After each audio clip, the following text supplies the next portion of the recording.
औज़ुबिल्लाहिमिनश्शैतानिर्रजीम बिस्मिल्लाहिर्रहमानिर्रहीम। अस्सलाम वालेकुम जी नाज़रीन, कैसे हैं आप सब। उम्मीद करती हूँ आप सब खैरियत से होंगे। जी आज हम बना रहे हैं मटन की यखनी। चले जी अब हम अपनी रेसिपी स्टार्ट करते हैं। मटन को मैंने अच्छी तरह पानी के साथ वॉश कर लिया है। देगची में हम गोश्त को शामिल कर देंगे। गोश्त को मैंने अच्छी तरह वॉश कर लिया है। अच्छा जी, गोश्त के साथ ही हम एक जग भर के पानी का शामिल कर देंगे। एक अदद हम इसमें प्याज शामिल करेंगे।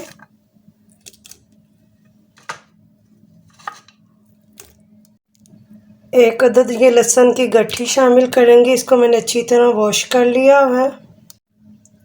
एक चाय का चम्मच पिसा हुआ सूखा धनिया इसको शामिल करेंगे और आधा चाय का चम्मच हम इसमें नमक शामिल करेंगे। नमक आप अपने टेस्ट के मुताबिक शामिल कर लीजिएगा। ये छोटा सा टुकड़ा ये बादियान का फूल इसको शामिल करेंगे और 3 अदद लौंग हम इसके साथ शामिल कर देंगे।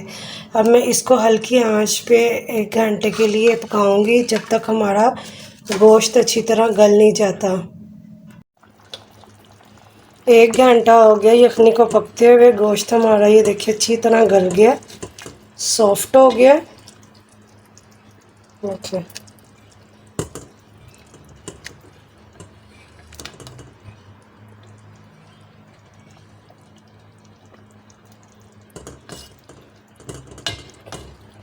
इसमें शामिल करूंगी आधा चाय का चम्मच पिसी हुई काली मिर्च और इसको हम 5 मिनट के लिए हल्की आंच पे पकने देंगे।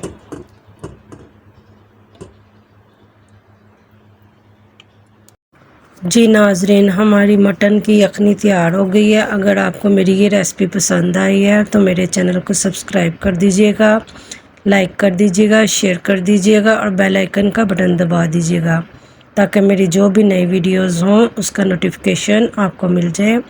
अपना बहुत सारा ख्याल रखिएगा, दुआ में याद रखिएगा। ओके, अल्लाह हाफिज़।